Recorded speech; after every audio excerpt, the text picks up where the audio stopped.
ये कहानी है दो बच्चों की जो एक गांव में रहते थे। उनमें से एक 6 साल का था और एक 10 साल का। दोनों बहुत अच्छे दोस्त थे, बिल्कुल शोले के जय और वीरू जैसे।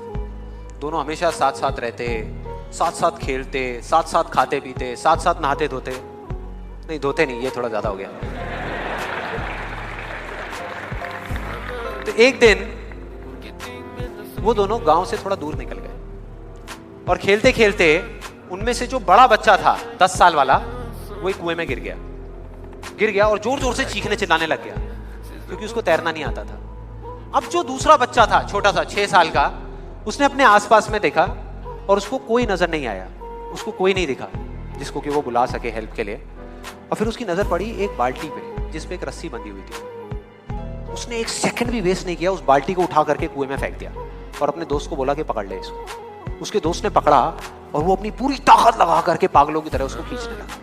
खींचता रहा, अपनी पूरी जान लगा दी उसने। छोटे से बच्चे ने, 6 साल के और 10 साल के बच्चे ने उस बाल्टी को पकड़ा हुआ था। खींचता रहा और तब तक नहीं रुका जब तक उसने अपने दोस्त को बचा नहीं लिया, जब तक वो बाहर नहीं आ गया। अब यहां तक तो ठीक था, यहां तक तो ये कहानी समझ आती है। लेकिन हुआ क्या कि जैसे ही ये दो बच्चे जब दोनों एक हो गए, जब बाहर आए और आकर के गले मिल रहे, रो रहे और खुश हो रहे, एक तरफ से उनको डर भी लग रहा था। डर था कि अब गांव जाएंगे तो बहुत पिटाई होगी जब उनको बताएंगे कि ऐसे हम कुएं में गिर गए और ये सब चीजें हुई। लेकिन मजे की बात, ऐसा कुछ भी नहीं हुआ। वो जब गांव गए और जा करके उन्होंने अपने घर वालों को बताया, बाकी गांव वालों को बताया, तो किसी ने विश्वास नहीं किया, पूरे गांव वालों ने। और वो अपनी जगह बिल्कुल ठीक थे क्योंकि उस बच्चे में इतनी ताकत भी नहीं थी कि वो एक बाल्टी पानी से भरी हुई वो उठा सके। तो इतने बड़े बच्चे को इतनी ऊपर खींचना तो बहुत दूर की बात है। लेकिन एक आदमी था उस गांव में, उसने विश्वास कर लिया। उनको सब रहीम चाचा कहते थे, उस गांव के सबसे समझदार बुजुर्गों में से एक। और सबको लगा कि यार ये कभी झूठ नहीं बोलते, अगर ये कह रहे हैं तो जरूर कोई ना कोई बात होगी, कोई ना कोई वजह होगी जिस वजह से ऐसा कह रहे हैं। और फिर सारे गांव वाले इकट्ठे होकर के उनके पास में गए और जा करके बोले कि देखो जी, हमें तो कुछ समझ आ नहीं रहा, आप ही बता दो कि ऐसा कैसे हो सकता है। तो उनको हंसी आ गई। वो बोले कि यार इसमें मैं क्या बताऊं, वो बच्चा बता तो रहा है उसने कैसे किया।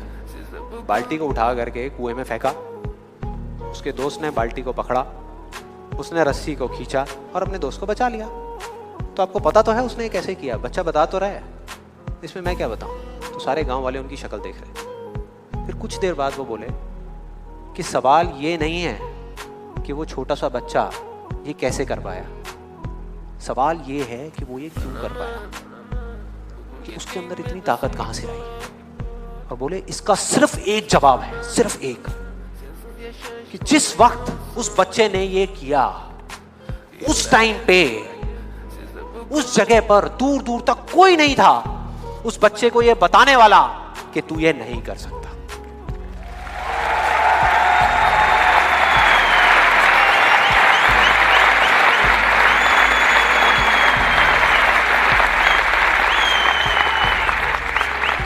बोले कोई नहीं था, कोई नहीं, यहां तक कि वो खुद भी नहीं, वो खुद भी नहीं।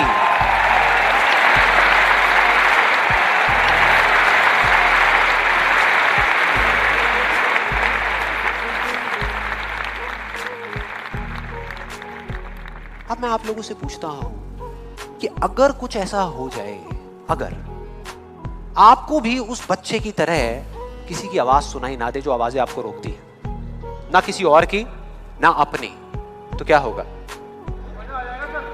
मजा आ जाएगा। अरे उस बच्चे की तरह आपको भी कोई नहीं रोक पाएगा। You'll be unstoppable. यस और नो? यस और नो? यस और नो?